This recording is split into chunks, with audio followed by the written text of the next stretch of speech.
Assalamualaikum dan selamat pagi diucapkan, selamat tengah hari dah, sorry. Selamat petang dan selamat tengah hari kepada semua penonton-penonton webinar MFA siri yang keempat daripada total siri ke-6 pada tahun 2022. Hari ini kita di dalam tajuk yang menceritakan tentang penjagaan kualiti makanan dan minuman dan kepentingannya dalam penjagaan franchise. Saya Coach Wan Arjuna dan saya akan menjadi moderator pada sesi hari ini yang akan dijalankan lebih kurang 1 jam.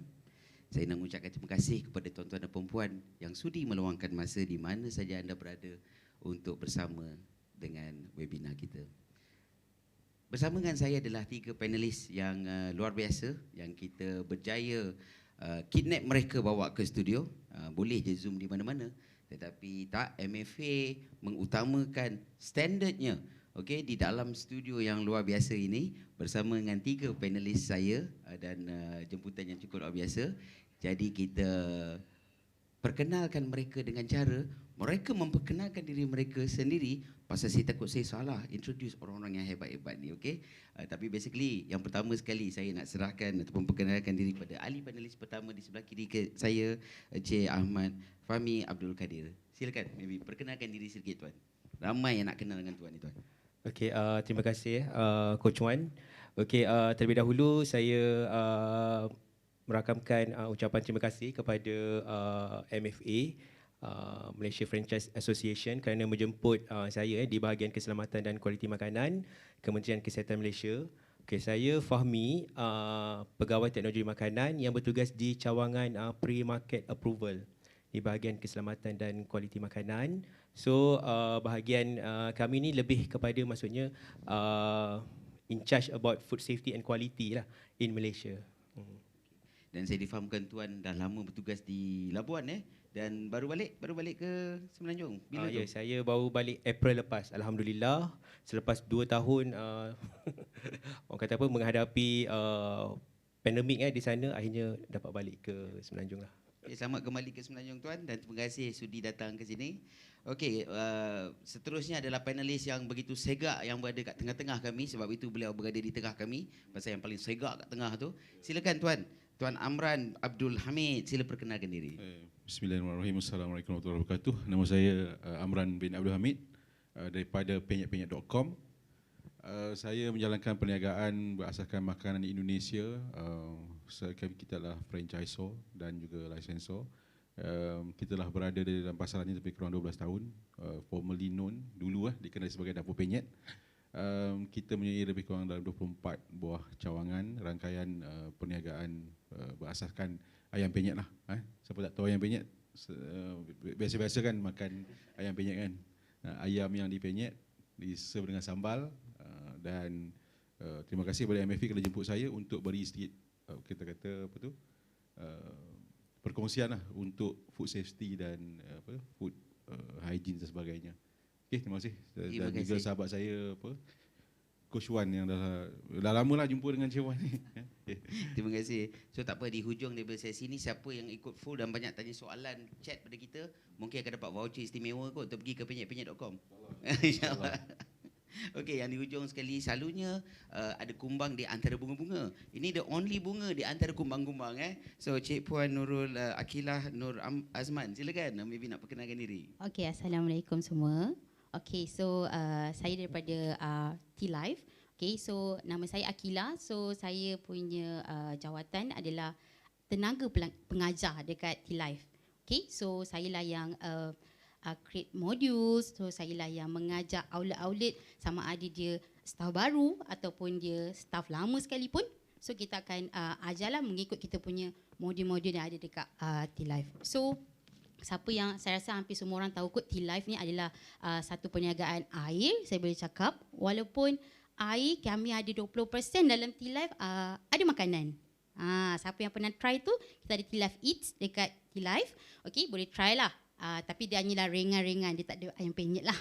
Dia hanya ringan-ringan saja. Okay, then T-Life ni actually sebenarnya baru lagi lah. Dalam 5 tahun ke 6 tahun, hampir 6 tahun sebenarnya tahun depan. Okay, itu T-Life. And then, tapi dia di-own ataupun kita brand daripada Malaysia sendiri. Cumanya kita dah start berkembang dekat dua negara. Actually kita dekat Brunei, kita ada dekat Australia, UK dan sebagainya lah, kita ada banyak sebenarnya. So terima kasih sebab saya rasa ini antara peluang yang saya perlu capai waktu dapat invitation daripada MFA. So thank you untuk invite saya untuk hari inilah. Okay, Alright, terima kasih. So I think point yang pertama, saya pun baru dengar ini T-Life ada foods kan. So good, tanya satu benda yang baru yang berlaku pada T-Life. Maybe nanti boleh buat co-branding di antara penyet.com dengan T-Life kan. Siapa kata tak boleh ada ayam penyet sekali dengan T-Power kan. Betul. Okay, so maybe sebelum kita mulakan, maybe kita ungkaikan sikit tajuk perbualan kita hari ini. Ramai orang bila buka kedai makan, dia rasa it's just pasal jual beli makanan. Tetapi dalam franchise kita melihat dia adalah tentang satu piawaian ataupun satu standard. So itu yang kita akan kupaskan sekejap lagi. F&B, food and beverage ataupun makanan dan minuman bukan semata jual makanan minuman, especially pada standard yang kita panggil franchise. Kenapa konsistensi kepada perniagaan itu penting?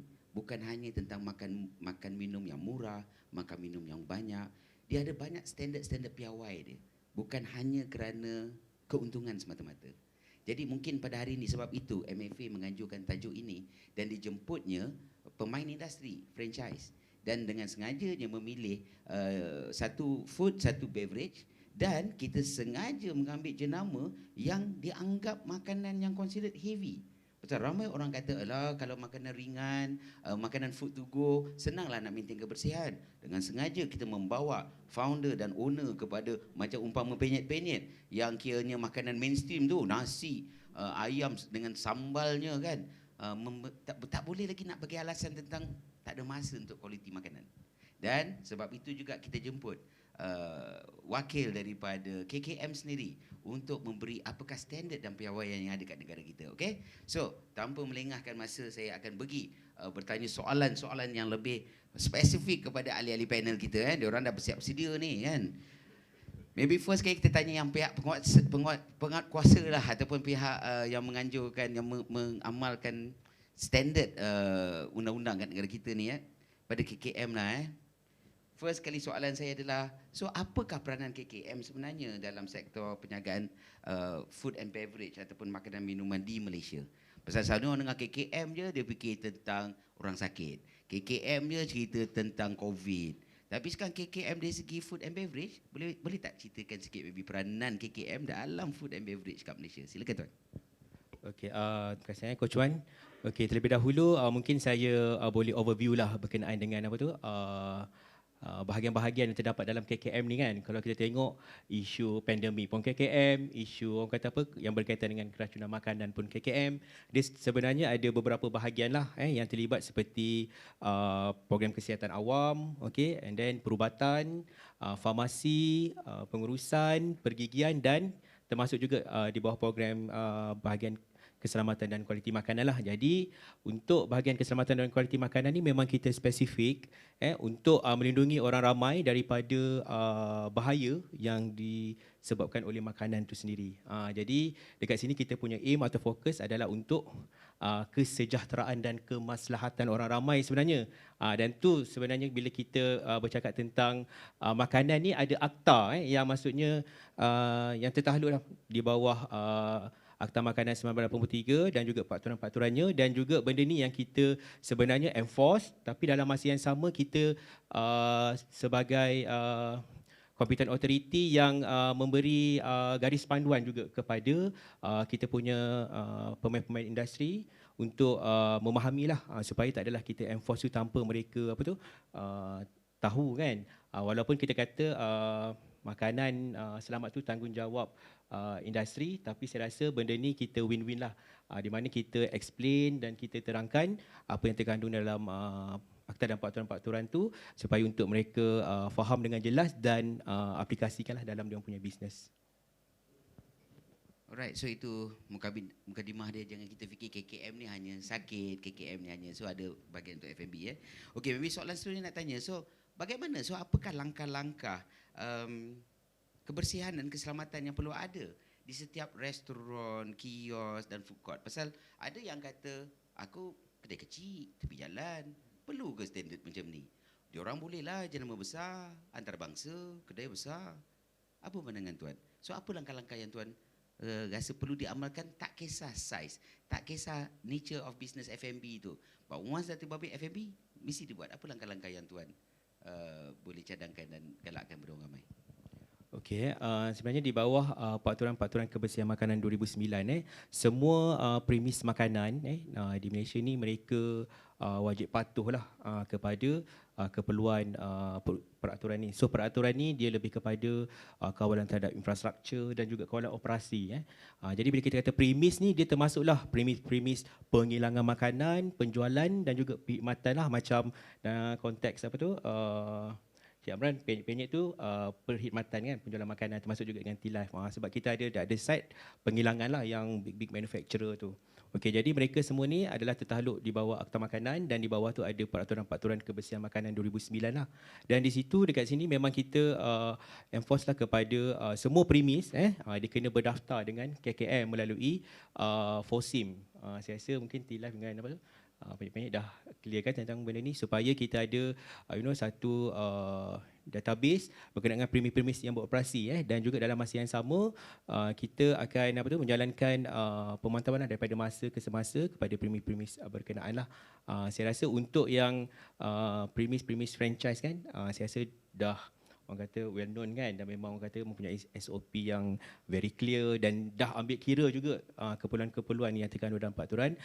Cuma untuk premis-premis dekat luar sana, KKM juga menyediakan pelbagai platform ataupun kita panggil skim untuk mereka faham dan juga mempraktiskanlah apa yang kita maksudkan di dalam peraturan-peraturan tersebut. Contohnya sekarang ni pun kita go until yang home base pun, yang menyediakan makanan di rumah. Kalau kita tahu kan lepas pandemik ni macam cendawan tumbuh dan nak tak nak kita kena accept lah, sebab memang banyak pun kan untuk orang kata apa meningkatkan ekonomi orang kata apa keluarga dan juga setempat tu kadang-kadang mereka terpaksa beroperasi daripada rumah. So kita nampak ada kepentingan, maksudnya pihak KKM membantu mereka lah at least daripada segi basic keselamatan dan kualiti makanan tu untuk mereka fahami. Dan mereka semua listed lah under KKM, disenaraikan. Okey, saya rasa itu informasi yang penting. Maksudnya home base pun memang KKM ambil kira. Betul juga kan kalau kita jaga yang premis, tapi yang home base food, yang hantar food delivery, keracunan makanan ke sebagainya pun susah juga kan. Tuan, banyak persoalan yang tanya tentang leceh macam tu banyaknya peraturan. Tuan, selain daripada sebab pematuhan, apa lagi rasional ataupun justifikasi ataupun kenapa polisi begitu? Kenapa nak diregulasikan F&B ni dari segi hygiene dan sebagainya? Daripada perspektif selain daripada kerana ianya adalah satu peraturan pematuhan dan akta kan? Apa lagi tuan, daripada perspektif KKM, kenapa nak dikuatkuasakan standard kebersihan ni tuan? Okey, kalau kita tahu sebenarnya memproses makanan ni ataupun dengan kata mudahnya kita menyediakan makanan kat rumah pun kita sediakan makanan kan, tapi kita sediakan makanan tu untuk ahli-ahli keluarga kita tapi kalau yang terlibat dengan penjualan makanan ataupun menyediakan makanan untuk orang ramai ni, contoh kita ambil lah tadi ada restoran kat bawah kan, maksudnya dia menyediakan mungkin lebih daripada 10 orang untuk makan. Jadi tanggungjawab dia tu sebenarnya bukan kata untuk sikit-sikit punya makan ramai orang jadi tanggungjawab sebenarnya pihak premis ni adalah sangat pentinglah untuk diorang tahu sebenarnya hakikat yang mereka ni menyediakan makanan untuk orang ramai. Jadi they must serve the good tu in a hygiene way kan, dan juga kena pastikan betul-betul selamatlah. Cuma kita di peringkat KKM ni sebagai penguatkuasa kan, kita cuma sebenarnya cross check sama ada betul tak mereka apply, sebab kita pun tak nak ada sebarang kes-kes ataupun insiden keracunan makanan yang berlaku lah. Tapi bagi saya tanggungjawab yang sebenar tu adalah daripada premis makanan tu sendiri untuk faham mereka menyediakan makanan, selain daripada untuk mendapat keuntungan, mereka juga ada tanggungjawab yang besar sebenarnya untuk menyediakan makanan secara bersih dan selamat. Betul. So menjaga makan ni bukan semata jual, buat sales masyuk. Dia lebih daripada tu tuan Jadi kalau kita tak mampu untuk letak dalam mulut kita sendiri nak bagi keluarga kita makan, janganlah nak mimpi nak bagi serve dengan orang bukan standard tu. Itu standard Terima kasih tuan. Saya nak tanya pada dua industri player pada penyet.com dengan T-Life. Saya bagi peluang sikit untuk bagi perkembangan terkini. Apa yang sedang berlaku kepada dua jenama sekarang ni? Maybe sikit nak update kepada follower, peminat-peminat Tega yang selalu queue up kat kedai-kedai korang. Silakan. Saya daripada payment.com. Kita sekarang ni kita banyak fokus pada kita panggil franchise mampu milik. Okey, franchise mampu milik. Kita banyak buat dalam kios dan food court. Sebab apa kita pilih model ni? Sebab kita tengok 2 tahun ni kita tahu ramai orang yang mengintai-intai peluang-peluang perniagaan, nak terjun dalam dunia perniagaan, tapi kurang orang kata pengalaman, tak ada support kan, nak comply dengan semua daripada KKM yang panjang punya list tu, mungkin susah, disukar kan, tak banyak sangat benda nak kena belajar. Tak mungkin habis belajar, tengok habis belajar semua lokasi perniagaan semua orang dah sapu dah kan, dah tak boleh berniaga. Sebab apa? Habis masa banyak sangat belajar. Jadi tindakan tu kena banyak. Jadi that's why kita ambil inisiatif buatkan model franchise yang mudah, mampu milik, senang. Jadi you all masuk dan you all join dengan franchise saja. Itu saya punya perkembangan sekarang lah. Banyak kepada franchise mampu milik. Jadi mampu milik bermula berapa harga sekarang? Bagi peluang 100,000 ke bawah. 100,000 bawah. Yes. 100,000 bawah dah boleh start bisnes Dah boleh start business, Hebat dah. Terima kasih. So lebih ramai lah berpeluang sekarang ya. Ya, lebih ramai yang peluang. Okay, good. T-Live silakan. Okay, so kalau ikut T-Live adalah di mana kita memang akan membuka lagi banyak outlet. Okay, untuk pengetahuan semua orang, actually T-Live sekarang ada 825 outlet di Malaysia ni. Okay, so kita nak kembangkan lagi untuk capaikan 1,000 outlet dalam masa 2024. So kita punya aim lah, yang kita sekarang itu tujuan kita untuk kita naikkan. Sebab tu sekarang hampir setiap hari akan ada outlet yang baru buka. Either dia drive-thru ke, dia dekat shopping mall ke, shop lot, semua ada. Especially semua orang tahu dekat Petronas, betul? Petronas pun sekarang semua ada, petrol pump, di mana kita senang nak dapatkan T-Live lah. Itu kita punya perkembangan yang pertama. Yang kedua adalah di mana kita fokus kepada teknologi sekarang. Di mana mungkin teknologi tu akan memudahkan sendiri kita punya pelanggan, mungkin staff sendiri dekat outlet dan juga mungkin kepada especially franchise lah. So kita gunakan teknologi contohnya contactless ordering. Di mana customer pelanggan tak perlu pergi ke outlet untuk order, diorang boleh daripada rumah saja. So kita fokuskan macam itulah kita punya teknologi yang ada sekarang. So akan datang dia akan makin berkembang dan berkembang. Alright, awesome. Terima kasih. Okay, so saya pergi pada panelis kedua, Mr. Cik Amran. Soalan-soalan cepu emas yang dikumpul daripada warga-warga net. Beberapa soalan. Pertama sekali, bila dalam franchise ni kita memang ada SOP kita ataupun standard operating procedure. Kita boleh ada peraturan, kita boleh brief, latih mereka. Tapi secara hakikatnya kan, apa rahsia penyet-penyet.com? Bagaimana nak memastikan mereka ikut? Bila kita cerita tentang staff, tentang kru, kita dah cerita pasal manusia. You can have the best system, tapi tak tentu orang ikut. So maybe bagi tips sikit, bagaimana Cik Amran selain daripada ada SOP, macam mana you menguatkuasakan ataupun mengawal sila that mereka ikut? Silakan. Okay, bagi saya sebagai orang kata founder lah kepada syarikat payment.com ni, dan kita sebagai founder ni kita kena ada satu values lah. Bagi saya value yang kuat, yang besar tentang perniagaan yang kita buat. Dan semualah yang mungkin dalam webinar ni ada yang franchisor, yang bakal franchisor, ada yang orang yang ada perniagaan, ada tak kisahlah apa-apa restoran, gerai dan apa-apa. Tapi benda yang paling penting adalah the owner itself. Kita mesti ada this value. Value dia adalah kebersihan. Itu paling penting. Sebab kalau kita ada value tu, yang kita letakkan value tu, contohnya saya, mengenai pengalaman saya ni, saya belajar daripada orang lain. Ada satu senior lah, orang yang pengalaman, mungkin dalam 20-30 tahun dalam bisnes, dan bisnes dia berjaya dalam restoran dan sebagainya. Dia pesan dengan saya 3 benda ni. Dia kata, Amran, kalau you nak berniaga dalam perniagaan ni, you kena bersih. Bersih, cepat, sedap. 3 benda. Dan benda ni memang dalam otak saya sepanjang dah beberapa tahun ni saya berniaga. Benda itulah yang saya fokus utama saya. Bila saya ada meeting, ada apa-apa, benda tu kita selalu ulang, bersih, cepat, sedap. Ada conference ke, ada training ke, ada apa-apa, kita akan ulang benda yang sama. So semua orang akan faham bahawa kebersihan itu adalah nombor 1. Dan bila ada, contohnya lah, ada orang kata audit dan sebagainya, benda ni yang dia perlu diulang-ulang. Sebab apa? Niaga restoran ni, kalau semua orang, saya tahu semua yang lah F&B mesti setuju dengan saya bahawa kita macam ada jaga anak-anak tau. Kita ni bapa ataupun mak dan kita ada anak-anak. Anak-anak kita ni ramai. Kan? Dan kita kena ulang-ulang. Pernah tak mak bapak kita bosan nak ulang-ulang cakap dengan kita? Tak pernah kan?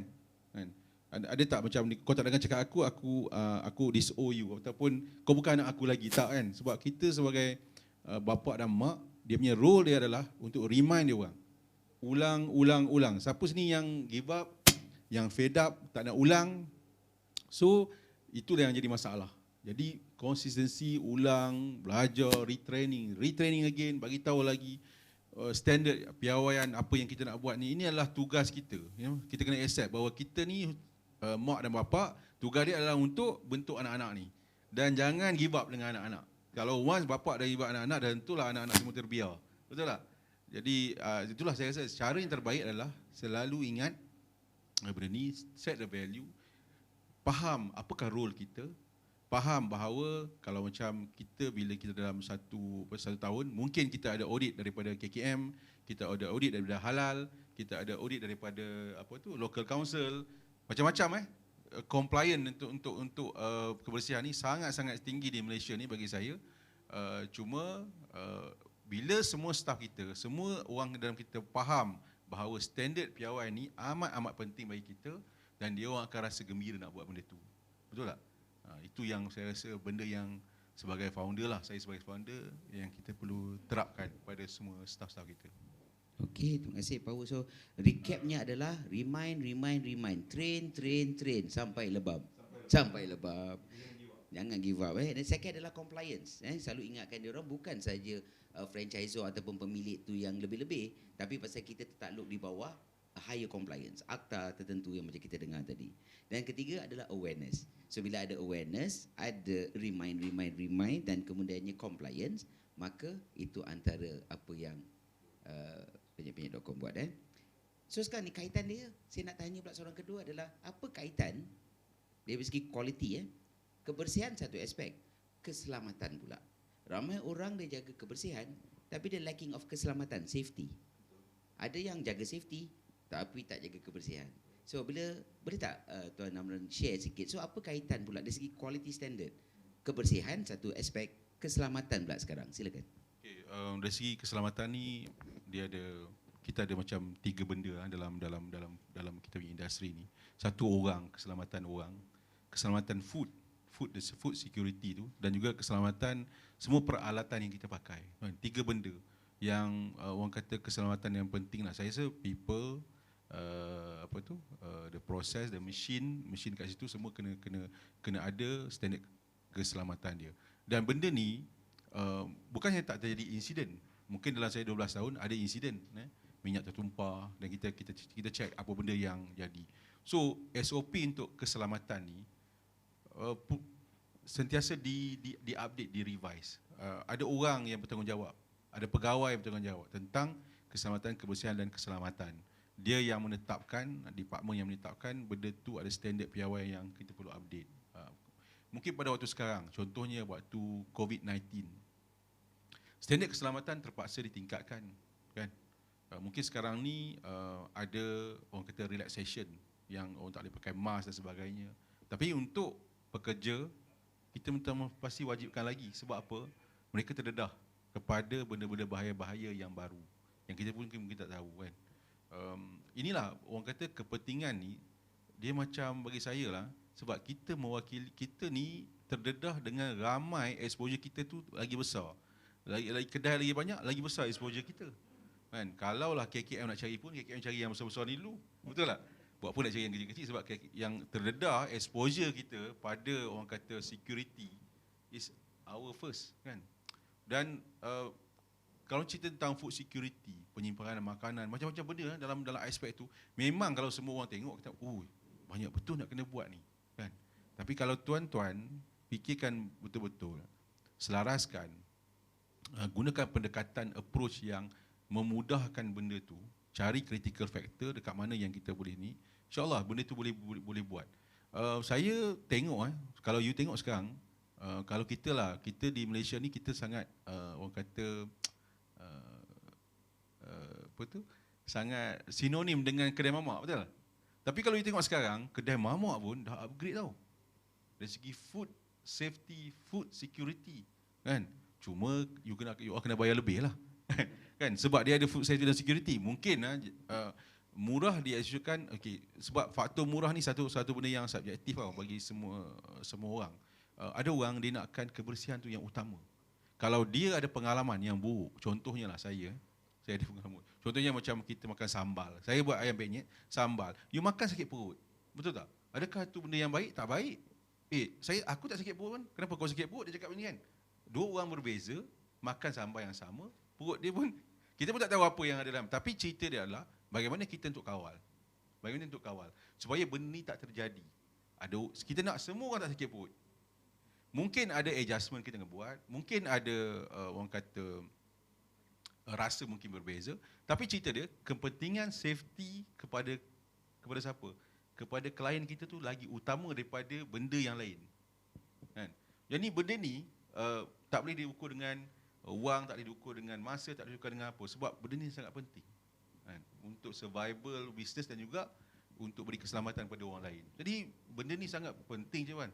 Kalau saya rasa kalau siapa yang rasa tak penting sangat benda ni, dia tak payah meniaga F&B lah. Kan? Better dia buat makan, dah bagi anak-anak dia makan, kan? Ataupun saudara mara dia makan, kau orang sakit perut tak apa, kau orang sakit perut. Baiklah buka bengkel kereta janganlah meniaga makan kalau macam tu tak. Betul.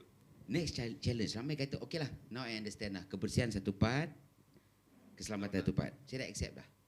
Tapi persoalan dia ada lebih daripada satu outlet. Apakah rahsia dan tips untuk maintain konsistensi pula? Kesamaan kedua-dua standard tadi ni di multiple outlet, di banyak outlet. Setengah orang satu outlet boleh jaga lagi. Dua outlet gagah lagi. Datang 5, 6, 7 outlet hancur. Silakan tuan. Bagi tips sikit. Yalah, macam saya cakap tadi, bila kita ada berapa proses kan. Macam saya cakap tadi, ada proses daripada people, ada proses daripada food tu sendiri, ada proses daripada mesin tu sendiri, ada ataupun peralatan yang kita pakai. Kita kena standardizekan, kita kena simplify benda ni supaya dia tak ada exposure banyak. Maksud saya adalah exposure banyak, saya ingat KKM pun faham dengan benda ni kan. Exposure yang banyak pada contamination. Maksudnya dari segi pergerakan dia, kan, pendedahan dia, kan. Sebagai contohlah, katalah kita nak buat sambal. Kita tak masak sambal di central kitchen. Kita masak sambal di tempat masing-masing. Orang semua pakai tangan. Dia genyihkan sambal tu ataupun ditumbuk sambal tu pakai tangan. You bayangkan kalau ada 100 outlet, 100 orang yang akan menumbuk sambal ni, kita pun tak tahu macam mana kita nak kontrol. Betul tak? Terdedah pada contamination, lalat ke apa ke semua sebagainya. Dan ini sangat, orang kata, benda-benda macam ni lah. Bila kita nak grow, nak buat outlet yang banyak, kita kena fikir benda ni sedalam-dalamnya.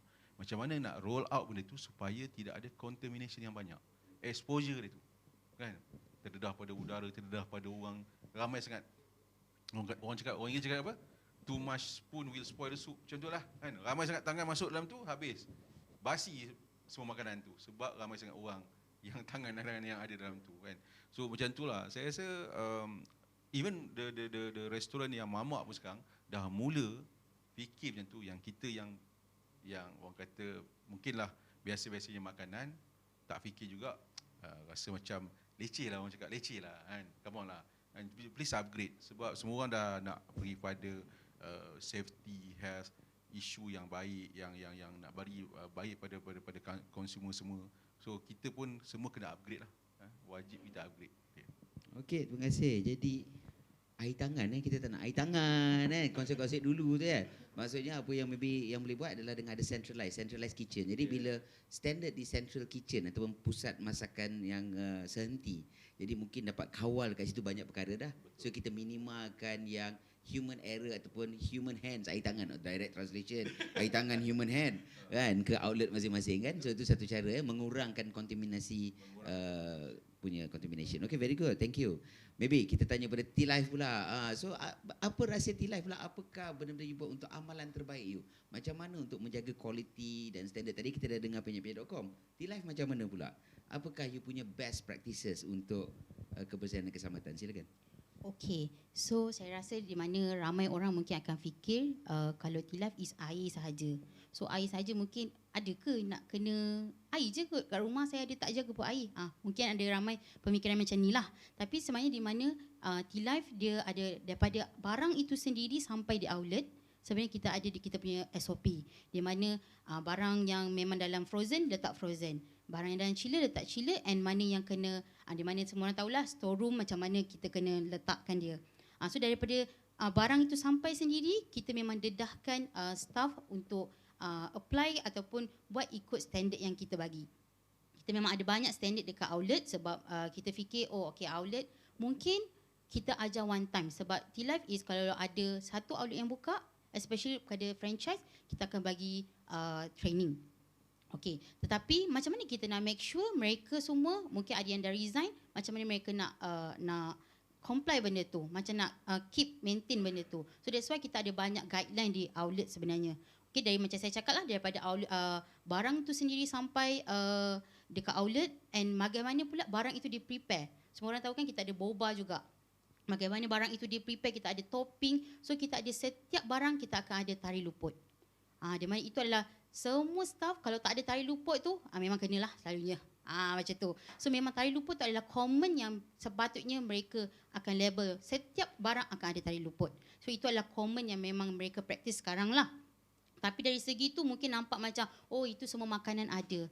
Tapi actually kita ada juga dari segi contoh kopi. Kopi itu sendiri.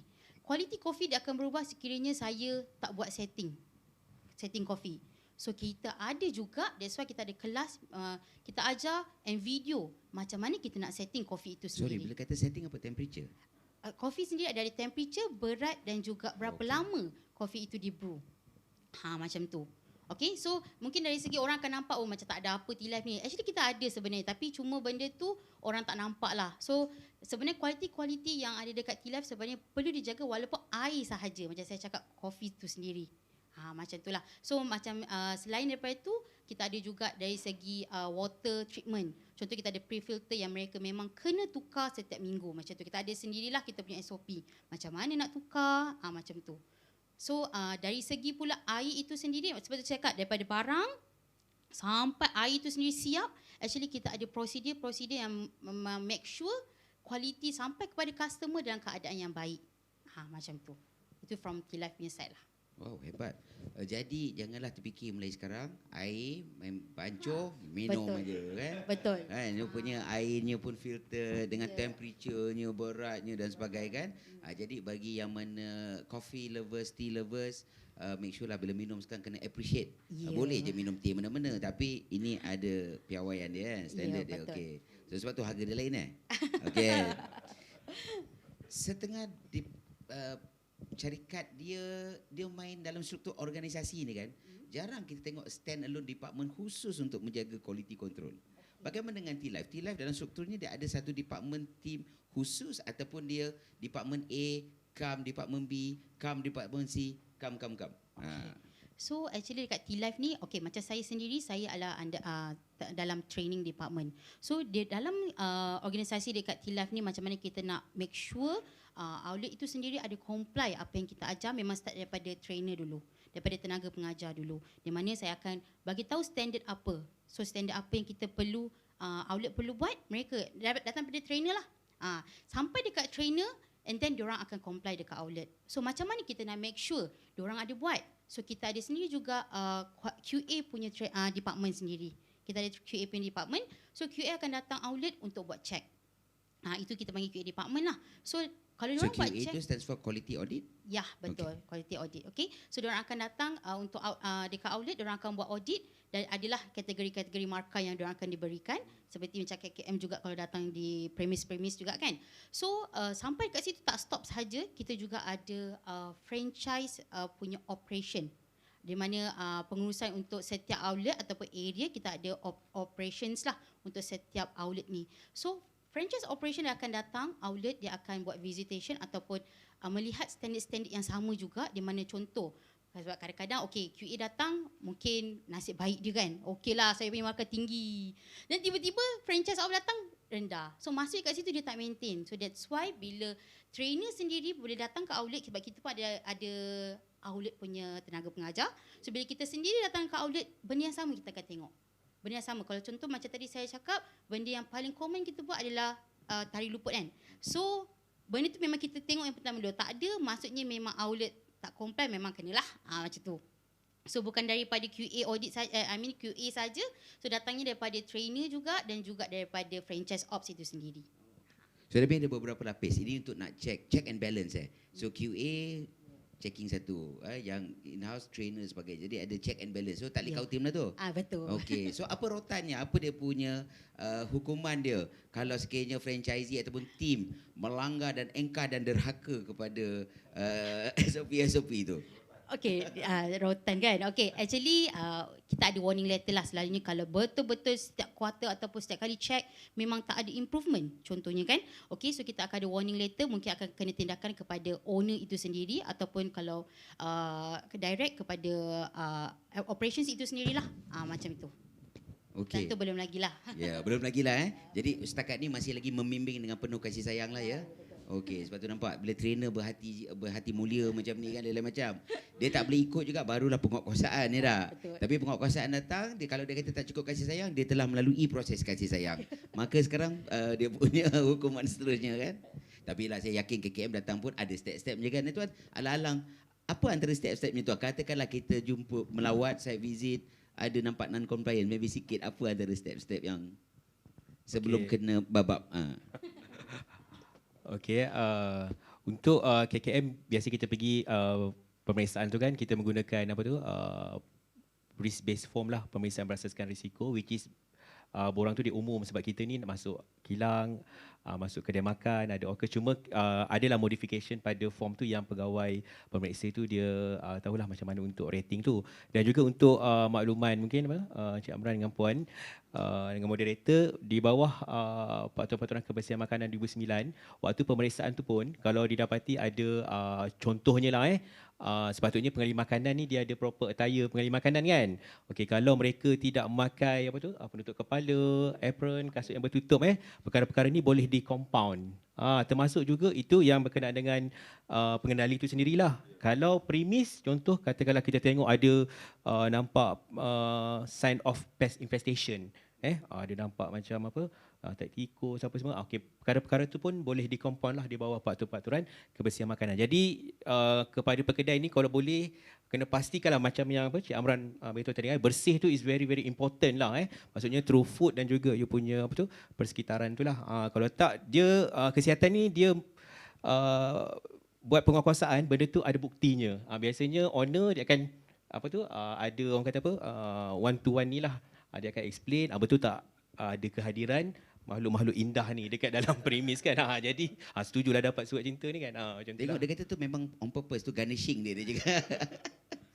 Kita Ahmad Fahmi, alang-alang kita kat KKM punya soalan. Saya just nak tanya apa antara top issue yang tuan kalau pergi buat pemantauan ke pemeriksaan spot check, bila talking pasal hygiene and standard quality makanan, apa antara pelanggaran ataupun non-compliance yang paling kritikal yang tuan selalu, apa yang common dan agak kritikal?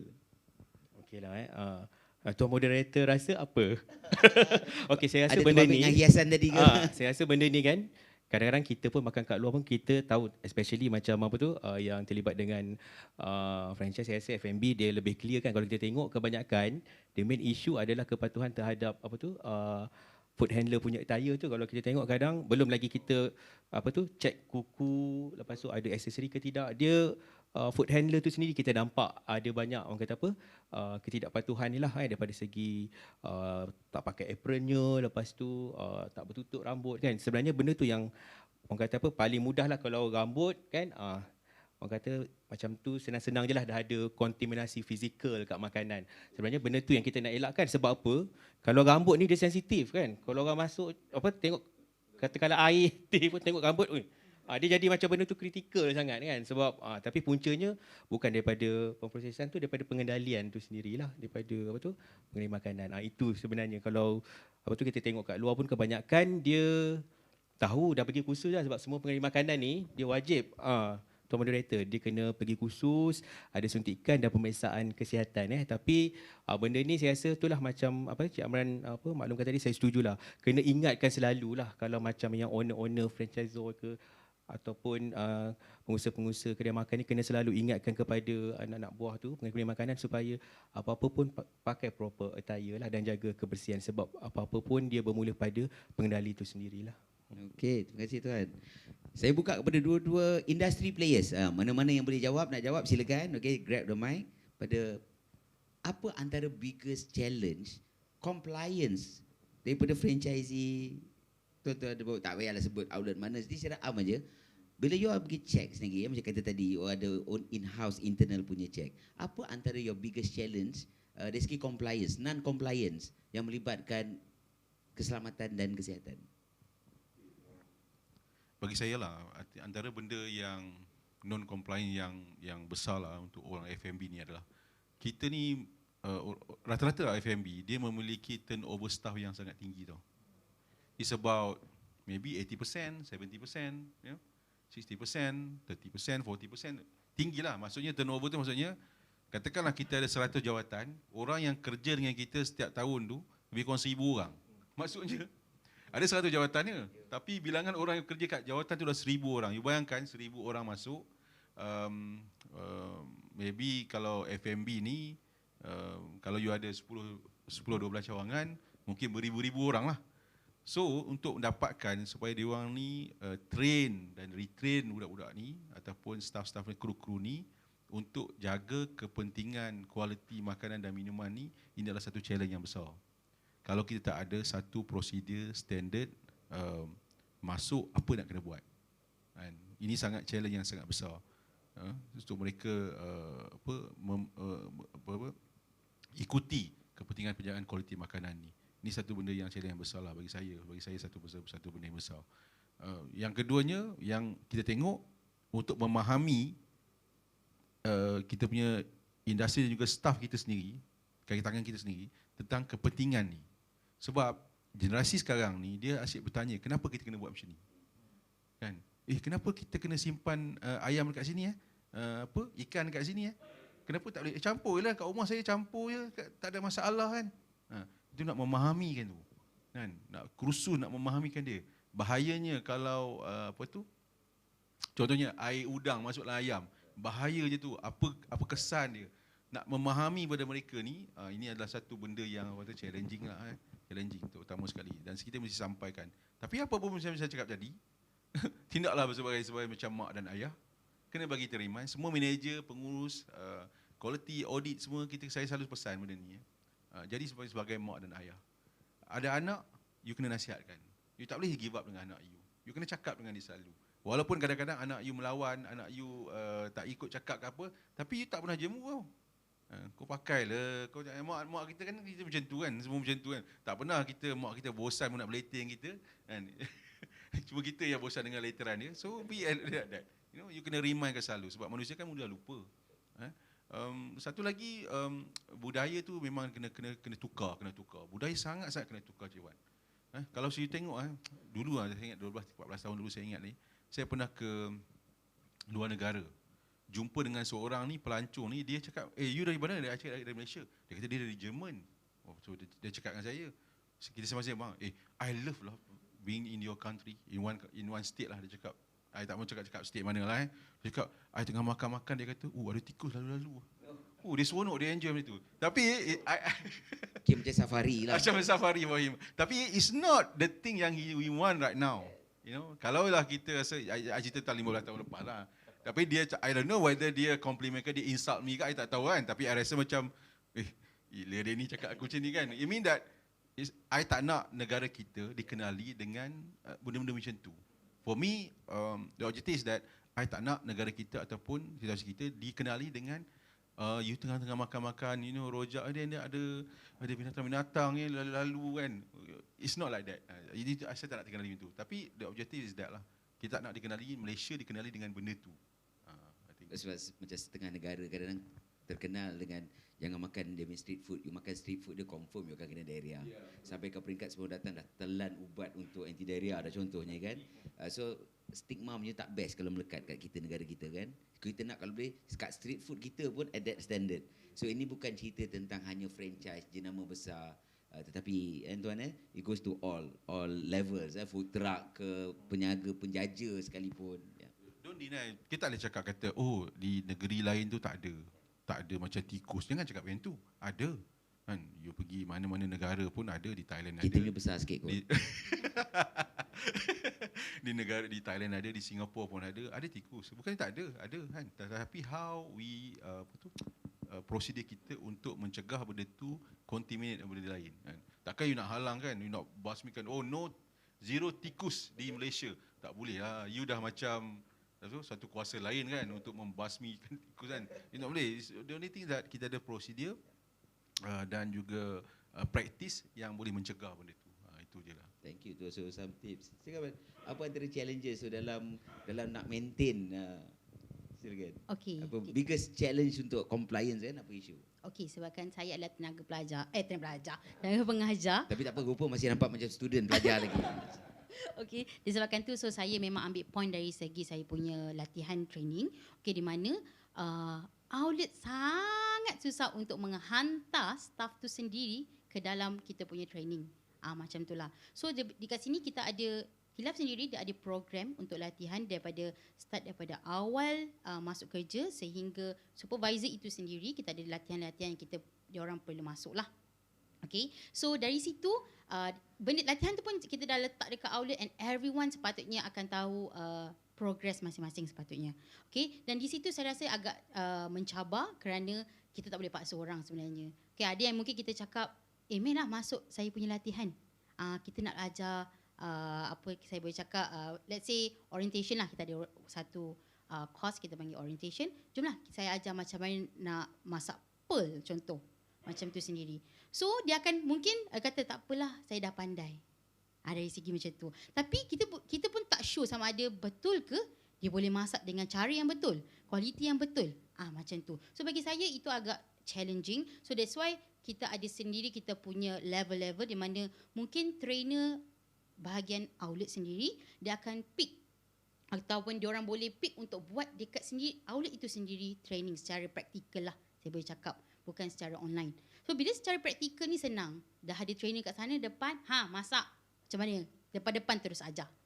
Macam tu. So bukan teori, bukan retorik ada yang hands on training. Ya, betul. Selagi tak timbul bubble tu berarti kan? Macam tahu kita punya tu.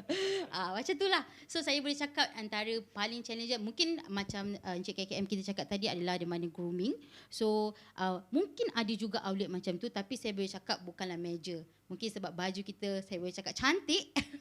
Okey, di mana kita pun ada sebenarnya tukar topi daripada yang first dulu launching outlet kita kan. Kita dah tukar topi kita tukar punya apron. So saya boleh kata mungkin ada staff yang gemar pakai pakaian sebegitu. Mungkin yang berlaku dekat KKM check tu adalah mungkin peniaga tepi kedai, betul tak? Mereka memang tak ada uniform pun. So saya rasa untuk bahagian grooming bagi saya untuk T-Life belum lagi sampai major semua tak pakai. No. So bagi saya challenging adalah bahagian training itu sendiri untuk menyampaikan apa yang standard yang diorang perlu patuhi sendiri. Saja saya nak tahu berapa lama tempoh latihan. Katakan franchisee dan tim dia yang baru masuk. Okay. Baru T-Life berapa lama? Untuk dia buka outlet adalah 20 hari. 20 hampir hari. 2 minggu lah. Direct atau pecah-pecah? Direct. Direct So tapi diorang ada kita panggil exam. Di mana once diorang tak pass exam, diorang tak boleh buka.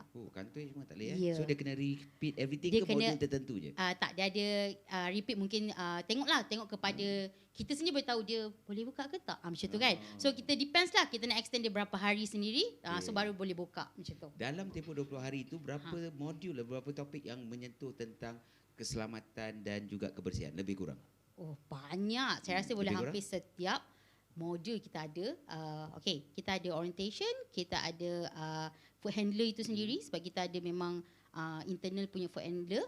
And then jadi food handler eksternal untuk KKM satu hal, tapi food ataupun PBT, food handler dalaman pun ada training. Ya, betul. Good. What else? Food handler untuk dalaman dan kita ada juga yang macam bila kita masuk kepada setiap bahagian orientation tu sendiri, setiap AI kita akan highlight benda-benda yang penting. So saya berkata dalam mungkin modul kita ada banyak tau, lebih 10. So maybe kita less than 5 pun semua adalah quality punya makanan.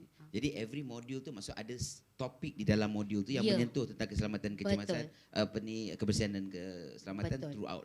Betul. Thank you. Banyak-banyak.com macam mana? Macam mana latihan dia yang menyentuh tentang, pasal dok kata retrain kan. So kalau sana 20 hari kita boleh buat 2 tahun ke latihan dia sampai dia. Tak adalah, untuk kita untuk sebelum franchise ni kita ada 30 hari punya training. Dia on the job training lah, maksudnya dia betul-betul dekat ground, lihat, tengok Sebab saya percaya training method yang macam ni lah. Saya tak ada kelas. Bukan saya tak ada kelas. So ratio berapa teori, berapa praktikal? It's like 80% is a 80 praktikal. practical itself. Sebab bagi saya sebab F&B ni kita ada passion untuk buat F&B. Tapi kalau kita banyak pada teori dalam kelas, orang tu takkan dapat the passionate dia. Kenapa kita buat benda ni, kita terangkan. Kelas hanya untuk terangkan kenapa you mesti passionate, ada bersih, cepat dan sedap. Kenapa? Sebab bagi saya internalize value ni sangat penting tau. Sebab saya rasa semua orang yang kerja kat KKM, dia ada value dia. Dan value tu dia pegang. Sebab tu dia jadi macam tu. Sebab tu dia tengok, tak boleh ni, kan? Semuanya sebab dia ada values tu. Dan bila tu dia train. Dan kita juga nakkan semua manager, semua leaders ada values ni supaya dia boleh train pula orang bawah dia ada value yang sama. Kalau kita tak ada value ni, value kebersihan, value kesihatan, value ni semua yang penting ni, saya rasa agak sukar lah. Orang akan pandang dengan sebelah mata, tengok benda tu, alah, lebih kurang, sangat susah untuk dia nak buat benda ni. So penekanan banyak pada supaya value tu sampai pada semua leader-leaders yang ada tu. Okay, thank you. So kita dah nak sampai hampir ke penghujung, tapi sebelum tu tidak adil lah kalau saya tak bagi wrap up. Kan maybe dia setiap ahli panel, maybe sebelum wrap up, sebelum you digest the wrap up punya part, maybe saya nak tanya, ada ke sinar harapan kita untuk Malaysia punya food industry, tak kisah franchise kena franchise, asalkan F&B at all bentuk kios ataupun shop lot ataupun premise, ada kemungkinan, apa kemungkinan ataupun harapan you rasa kita boleh sampai ke standard negara maju, negara maybe standard Europe, negara maju? What do you think? Kita ada sinar harapan jauh sangat ke? Ataupun kita masih lagi akan ada konsep safari sambil kita makan tu.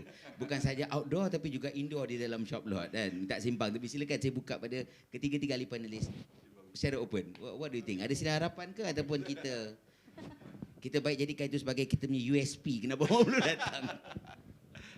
Okey Cik Fuad, saya rasa sebab kita pun we love Malaysia kan. Saya rasa kita di Kementerian Kesihatan pun banyaklah kita provide, even dekat peringkat negeri dan daerah kita ada satu tim yang orang kata bergerak untuk ke arah komunikasi dan kepenggunaan kepada pengguna-pengguna kat luar sana lah. Memang kita educate. Saya rasa untuk Kementerian Kesihatan sendiri start daripada cakap je apa, kilang ke, food truck ke, kedai makan, restoran, even yang orang kata semua aspek lah dalam F&B ni kita ada sediakan skim-skim ataupun pengiktirafan lah. Sebenarnya benda ni dia untuk bantu pihak industri memahami apakah keperluan peraturan tu sendiri.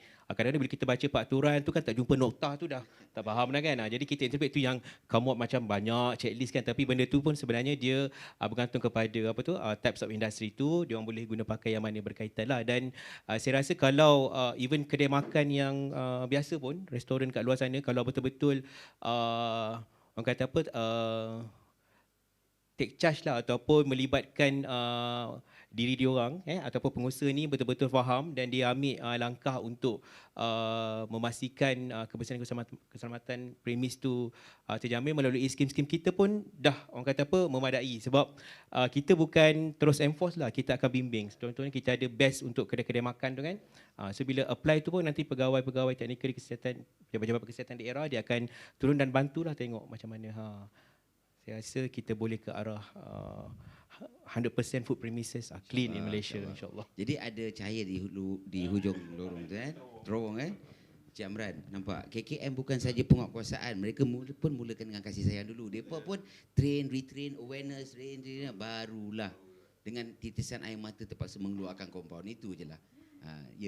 Okay, saya bagi maybe lagi dua, maybe nak ahli panelis nak add on, dan kita nak wrap up. Okay, bagi saya di Malaysia ni kita dah ada sistem yang alhamdulillah bukanlah kata standard tu standard Eropah, standard apa semua, tapi bagi kita ada sistem yang baik Kita ada kita panggil orang yang macam memantau. Sekarang ni di KKM kita ada majlis perbandaran, Dewan Bandaraya, everything semua yang pantau juga benda ni. Dan kita ada halal, sangat penting untuk semua untuk ambil status halal, kerana dalam halal juga ada semua tentang kebersihan, safety dan sebagainya. So standard tu tinggi diletakkan. Kudanya saya nak beri pandangan pada semua orang yang kebersihan dan keselamatan ni, makanan ni patut dipupuk daripada kecil lagi. Maksudnya Jadikan satu budaya. budaya daripada kecil lagi. Sekolah, tadika dan sebagainya. Perlu penekanan kepada ibu bapa, pada semua orang tentang makanan. Sebab dia melibatkan ribuan-ribuan student, you know, ataupun pelajar. Jadi sangat-sangat benda yang penting. Kalau satu benda insiden jadi, akan melibatkan semua orang sakit perut, semua orang tak ada ni, mungkin akan melibatkan. Kita ada banyak kes-kes keracunan yang macam ni. Dan yang ni sangat-sangat penting. Jadi cuba fikirkan macam mana cara untuk semua anak-anak kita. Kalau saya tengok kalau dekat KL ni, Kuala Lumpur ni sendiri kalau sekolah agama saja dah berapa ribu orang dah. Semua akan makan ikut suka ya, apa makanan yang disukakan. Dan jadi faktor-faktor ni sangat penting nak diterapkan supaya benda ni jadi budaya culture kita. Jadi susah kalau KKM tu nak buat kalau bukan culture kita. Kalau kita suka tengok benda tu merayap, benda tu semua kan.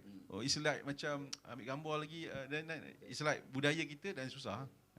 Jadi budaya ni nak kena terapkan. That's why it's very important untuk kita terapkan budaya ni. Terima kasih. Saya dah macam YB pula hari ni cakap. Aku dah jadi macam nanti bertanding kat kawasan mana? Silakan Puan. Okay, saya just nak bagi pendapat di mana saya comparekan lah. Di mana mungkin saya dah tak adalah macam orang kata makan garam lebih sangat kan. Tapi saya boleh kata comparekan di mana saya compare dulu punya lifestyle untuk let's say makanan kan. Saya bagi compare mamak lah.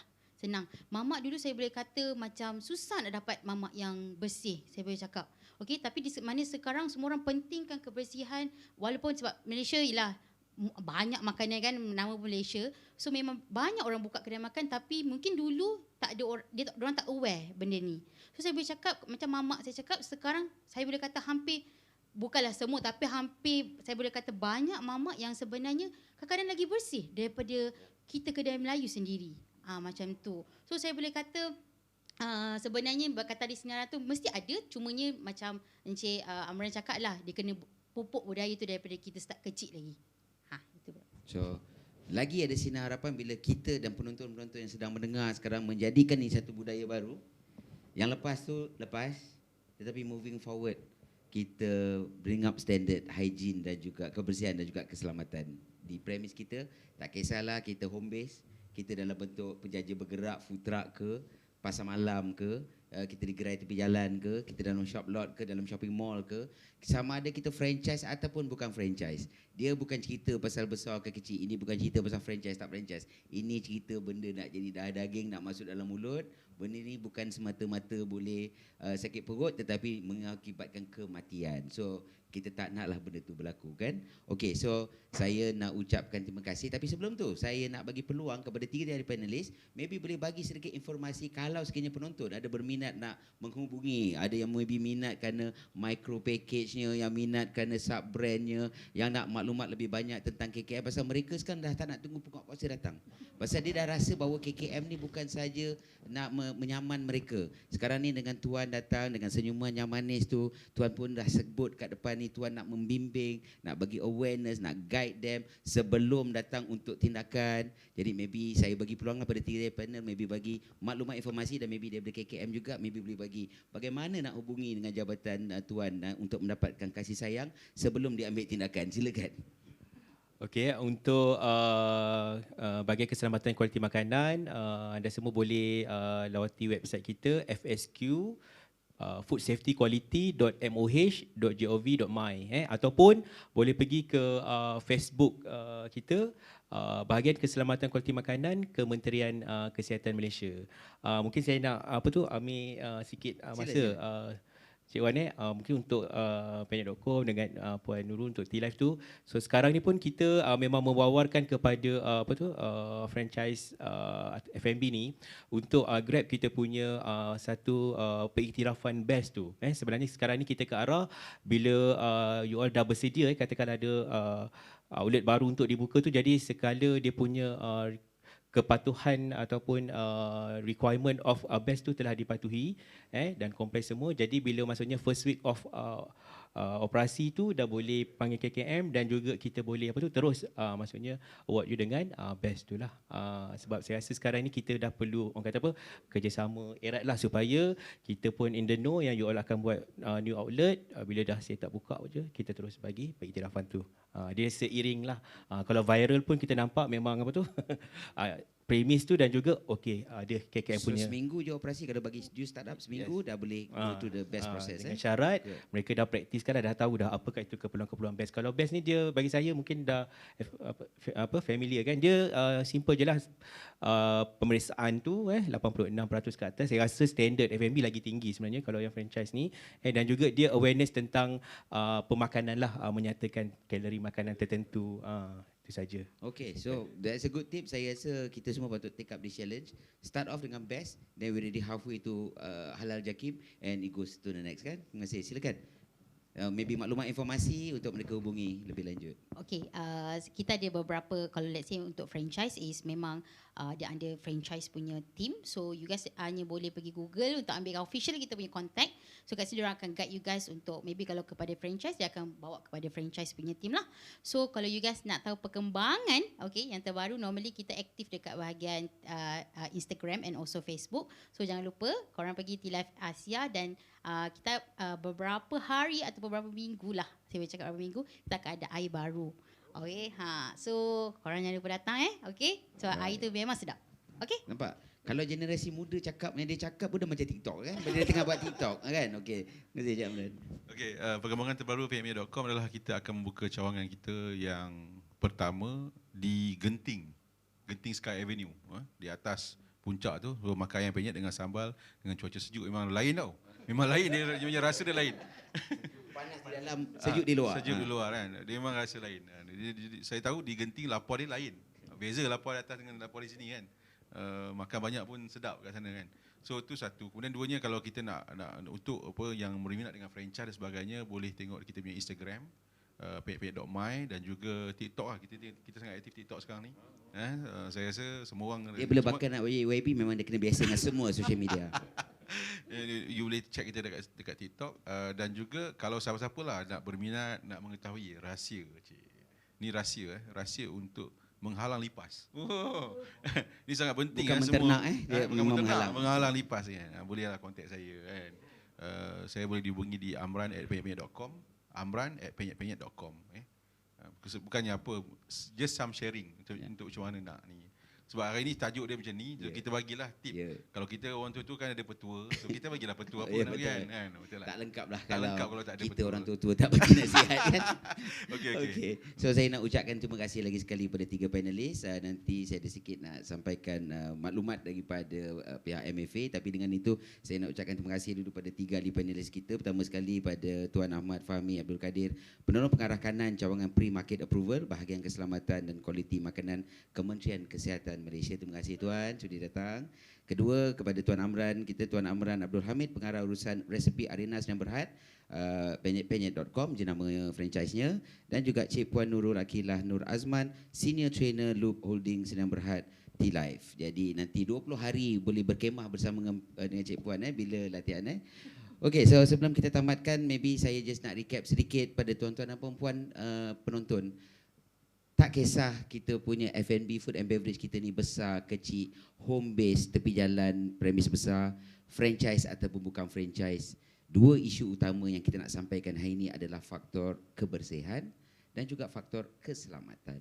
Maka keseimbangan yang antara dua benda itu sangat-sangat penting untuk kita jadikan budaya kita, bukan semata-mata kerana ianya satu perniagaan, bukan semata-mata kerana dianya semata-mata satu pematuhan, tapi biarlah ianya menjadi voluntarily, menjadi satu culture baru kita. Yes, of course bukan benda yang mudah, macam ahli-ahli panelis sampaikan, bila kita nak mengubah mindset, untuk kita mengubah kebiasaan ataupun tabiat, dan juga apatah lagi nak ubah daripada menjadi satu culture yang baru. Tapi kita dah dengar tadi ketiga-tiga panelis mengatakan bahawa ada sinar di hujung terowong yang gelap. Mereka cukup yakin walaupun bukan benda yang mudah, tapi pada masa sama bukan benda yang mustahil. Maka kita mengajak pada semua pendengar-pendengar untuk jom kita sama-sama untuk berhijrah daripada cara lama kepada cara baru. Norma pun dah bertukar, takkanlah kita tak bertukar ya. So saya nak sampaikan satu pesanan daripada pihak Malaysia Franchise Association, MFA. Malam Anugerah Franchise Malaysia akan diadakan pada 8 Disember 2022 di Hotel Marriott Putrajaya. Jadi ini adalah satu benda yang setiap tahun dilakukan untuk kita menghargai pemain-pemain industri franchise dalam pelbagai kategori.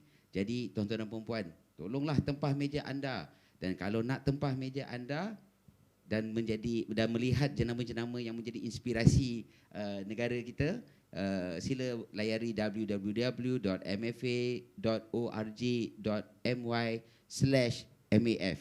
Tapi saya yakin kalau setakat ingat www.mfa.org pun adalah keluar kat situ Malam Anugerah. Klik dan terus masuk. Okey, ataupun old school tak nak main website ni, okey, 0362414141. Saya ulang, 0362414141. Nampak MFA punya hebat, dia boleh booking nombor yang senang untuk orang ingat. Okey, so dengan itu saya nak ucapkan lagi sekali terima kasih kepada penganjur. Jangan lupa ada lagi 2 siri webinar. November satu, ada satu lagi dengan Disember. Nantikan diorang akan maklumkan, please join. Ada banyak ahli panelis yang hebat-hebat yang akan kita panggil lagi. Dan jom, siapa kata tak boleh tambah ilmu walaupun kita berada kat rumah. Okey. So tuan-tuan dan puan, kita ucapkan terima kasih atas masa tuan-tuan dan puan. Terima kasih ahli panel. Terima kasih Malaysia Franchise Association. Saya sudahi dengan wabillahi taufiq wal hidayah. Wassalamualaikum warahmatullahi wabarakatuh.